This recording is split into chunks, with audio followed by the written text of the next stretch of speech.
आज हम class 12th के फर्स्ट चैप्टर के इलेक्ट्रिक फील्ड एंड चार्ज के दूसरी डेरिवेशन करेंगे। पहली डेरिवेशन हमने करी थी electric field due to dipole on axis of dipole. आज हम इसकी सेकंड डेरिवेशन करेंगे, उसका नाम है electric field due to dipole on perpendicular bisector of dipole. और डिस्टेंस सेम रहेगा वही सेंटर से। तो हम पहले एक डाइपोल बनाते हैं। डाइपोल देखिए इसे कैसे, माइनस क्यू, ठीक है। डाइपोल मोड तो हमें पता है ना सबको, कि कहते हैं माइनस से नेगेटिव तरफ होता है। यहाँ बन गया प्लस क्यू। तो पिछली बार क्या किया था हमने यहाँ पे एक्सिस पे इसका इलेक्ट्रिक फील्ड निकाली और हमने कर दिया था, लेकिन परपेंडिकुलर टाइप बाइसेक्टर पर चाहिए इस बार हमें एक लाइन बनानी पड़ेगी ऐसे, मतलब इमेजिनरी लाइन बना, ये हम इसको बना लेंगे ऐसे बेस से, ठीक है। इसको हम कुछ नाम भी दे देंगे, जैसे सी और डी नाम दे दिया, ठीक है। अब इसको यहाँ से हम एक ट्राइंगल और ज्वाइन कर लेंगे और इसी तरीके से हम इसको ज्वाइन कर लेंगे, क्योंकि हमें परपेंडिकुलर बाइसेक्टर पे लाइन चाहिए। परपेंडिकुलर बाइसेक्टर क्या होता है, जो तो आप दोनों हिस्सों को बराबर बांटे, ठीक है। तो अब देखते हैं, जो नेगेटिव से इलेक्ट्रिक फील्ड निकलती है वो कहाँ उसी की तरफ आती है, रेड वाली इनवर्स होती है। और जो पॉजिटिव होती है उससे अवे होती है। तो जो इलेक्ट्रिक फील्ड इसकी है, तो ये कहाँ जाएगी, ऐसे जाएगी इसकी इलेक्ट्रिक फील्ड। इसको मैं कहता हूँ E1। और जो ये नेगेटिव है ये इसी की तरफ आएगा, इसको कहता हूँ मैं E2। लेकिन जो नेट है, नेट इलेक्ट्रिक फील्ड तो इस तरह समझ आएगी ना। देखिए ये हम पैरेललोग्राम अगर लॉ लगाएंगे तो नेट तो कहते हैं रिजल्टेंट इसका यही बनेगा E नेट। ये कितना होगा देखते हैं अभी। अभी और देखिए, ये जो है इसको हम कहते हैं कि ये रेडियस है, ठीक है। ये भी रेडियस है, ये डिस्टेंस हम x मान लेते हैं। हमने कहा था कि distance x from centre of dipole. Dipole का सेंटर क्या है, ये, हाँ, इसको O पॉइंट मान लेते हैं। ये हो जाएगा L, ये भी हो गया L। तो यहाँ पे कुछ चीज़ें लिख लेते हैं हम, जो कहते हैं अब काम आएगी।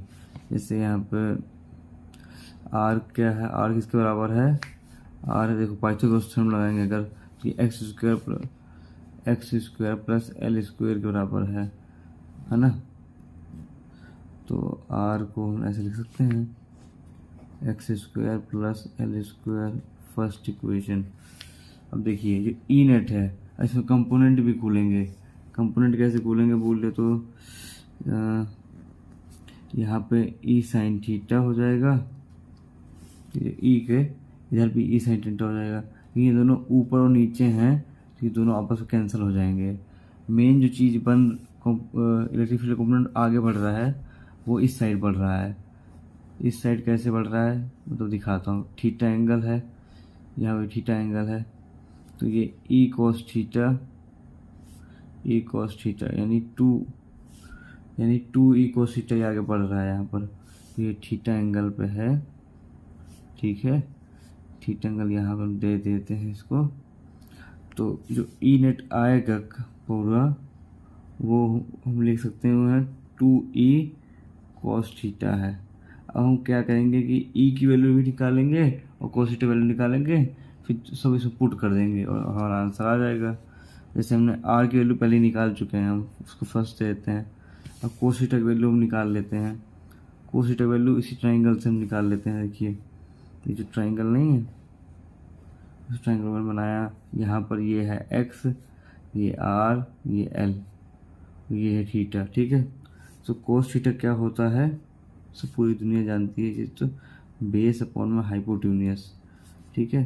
तो यहाँ बेस क्या है, l है, और हाइपोटेन्यूज क्या है, r। cos थीटा क्या हो गया, L अपॉन R। लेकिन रुको, हमने R की वैल्यू निकाली थी कि R की वैल्यू है रूट में x square plus L square. इसको हम कैसे लिख सकते हैं, x square plus L square.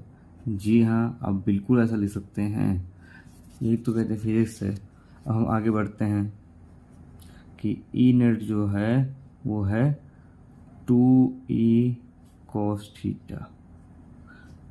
तो 2 और e ऐसे रहते हैं, तो cos थीटा की जगह क्या आ जाएगा, L x square plus L square, ठीक है। अब e को देखते हैं। इलेक्ट्रिक फील्ड का फॉर्मूला होता है वो क्या होता है, के क्यू अपॉन में आर स्क्वायर होता है ना।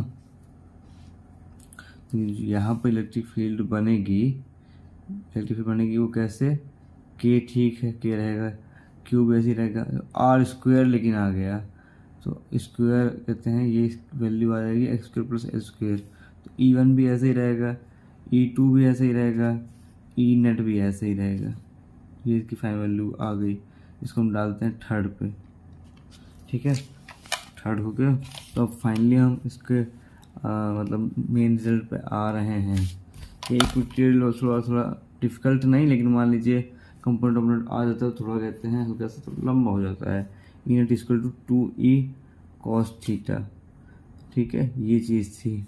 हम पूरा ये समझ में आया कैसे 2E कॉस थीटा आया। साइन थीटा मतलब कंपोनेंट साइन थीटा के थे, जो परपेंडिकुलर कंपोनेंट थे वो आपस में कैंसिल हो गए, लेकिन ये कैंसिल नहीं हुआ, ठीक है। तो 2E की वैल्यू कितनी है, के Q x square plus L square, cos theta की वैल्यू कितनी है, L by x square plus L square, ठीक है। ये अब क्लियर हुआ। हम टू लिख देते हैं, ई की वैल्यू हमने निकाली थी अभी, x square plus L square, cos theta value निकाली थी, ठीक है। इसको हम देते हैं ना चौथी इक्वेशन। अब थोड़ा सा इसको सिंप्लीफाई कर लेंगे। सिंप्लीफाई कैसे कर लेंगे, ये x square plus L square है भाई, इसकी पावर है केवल मान लीजिए आप 1, लेकिन जो ये एल में x square plus L square है, इसकी पावर है 1/2। अब जब कोई पावर होती हैं तो सेम, तो पावर ऐड हो जाया करती हैं। पावर कैसे, जैसे 1 है प्लस 1/2 है, तो ये इधर एलसीएम हो जाएगा इनका, 2 प्लस 1/2 3/2। तो ये कुल मिला के ऐसे देखो ऐसे आ जाने वाला है। ये समझ में आया कैसे एलसीएम, जब bases are same powers are added हो जाता है। 2KQ X square plus L square 3/2, ठीक है। ये चीज़ आ गई, बस कुछ अच्छे से 2KQ X square plus L square 3/2। 3/2 का क्या मतलब होता है कि रूट में है वो, 3/2 पावर है उसकी। अब यहाँ पर हम देखते हैं इसका फाइनल। एक चीज़ और होती है कि हम जनरली मानते हैं, ये तो पहली है, ठीक है, फर्स्ट, इसको ए मान लो, ए आ गया ये, तो आपको पूछ लिया जाए। लेकिन अगर जनरली हम कहते हैं कि इसका ऐसे फॉर्म नहीं लिखते, जनरली हम एज्यूम कर रखते हैं कि जो एक्स जो डिस्टेंस था ना, वो बहुत छोटा है एल से। एल के ऊपर बाई डाइपोल डिस्टेंस बहुत ज़्यादा बड़ा होता है तो इसके मुकाबले में, तो हम यहाँ पे एक्स को ना, एक्स स्क्वायर को करीब करीब 0 मान लेंगे, ठीक है। और 0 मानने के बाद तो क्या एल स्क्वायर रह जाएगा नीचे, 2KQ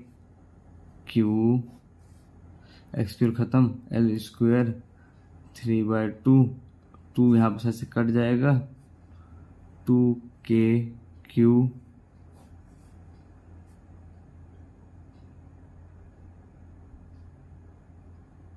एक्स बड़ा अगर है तो एल कट, सॉरी, एक्स अगर कहते हैं बहुत ज़्यादा बड़ा है तो एल छोटा पड़ जाएगा ना, तो उसका तो एल स्क्वायर 0 हो जाएगा, एक्स स्क्वायर नहीं, एक्स स्क्वायर यहाँ बना रहेगा। जैसे देखिए अगर एक्स बहुत ज़्यादा बड़ा है इसके मुकाबले में, तो एक्स तो भाई बहुत बड़ा हो गया, लेकिन जो एल होगा उसके सामने इसको स्क्वायर छोटा पड़ जाएगा, तो यहाँ पर एक्स स्क्वायर आएगा, सॉरी माफ़ करना, 2KQ, फिर आगे यहाँ पर एक्स स्क्वायर 3/2 ऐसे लिख लेते हैं तुम ये। और डाइपोल मूवमेंट का फॉर्मूला क्या होता है, डाइपोल मूवमेंट का फॉर्मूला होता है इलेक्ट्रिक डाइपोल मूवमेंट का Q/2L क्रॉस में, ठीक है, क्रॉस में Q/2L।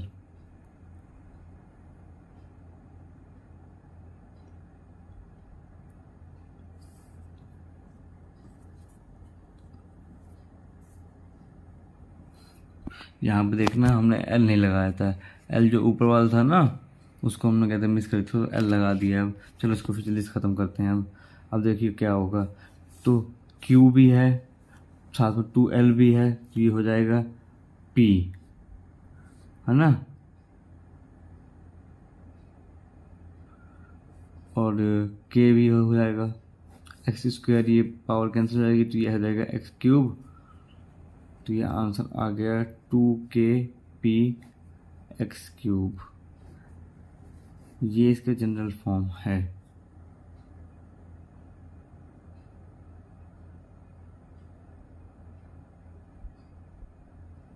कोई दिक्कत इसमें दोबारा समझा देता हूँ। देखो, पहले एक हमने कहते हैं डाइपोल ले लिए -q+q, उनकी लाइन बनाई। अब इसका डाइपोल मूवमेंट का मूवमेंट कहाँ से होता है? पॉजिटिव से नेगेटिव पॉजिटिव होता है, सॉरी, यहाँ से लेकर यहाँ तक होता है इसका, ये p, ठीक है। फिर हमने एक इमेजिनरी परपेंडिकुलर लाइन ड्रॉ करी, फिर उसको ज्वाइनिंग करी, ट्रायंगल्स बनाए।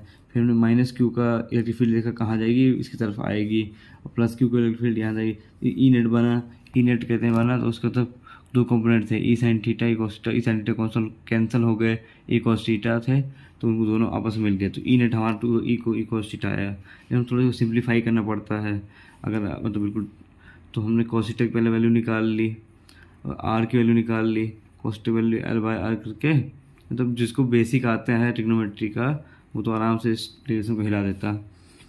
कुछ नहीं था डेरिवेशन में। ई नेट, फिर हमें ई की वैल्यू निकाली, ई के क्यू करके ऐसे ही। फिर यहाँ पर हमने इसको और सिंप्लीफाई किया, मतलब ये थोड़ी और बेसिक मैथ लगेगी, कहते हैं कि पावर सेम होती है, बेस सेम होती है, पावर से ऐड होती हैं। फिर यहाँ पर ऐसे लगा के सब कुछ एक पहले फॉर्म को मिल गया, लेकिन वो फॉर्म थोड़ी इतनी मतलब ज़्यादा मानी नहीं जाती है। फिर जनरली फिर हमने x को बड़ा दिखाया l के हिसाब से, तो x कहते हैं बड़ा हो गया, l कहते हैं यहाँ पर 0 हो गया। और कोई इलेक्ट्रिक डाइपोल मूवमेंट ये होता है, तो हमने इसको चेंज करके ऐसे कर दिया।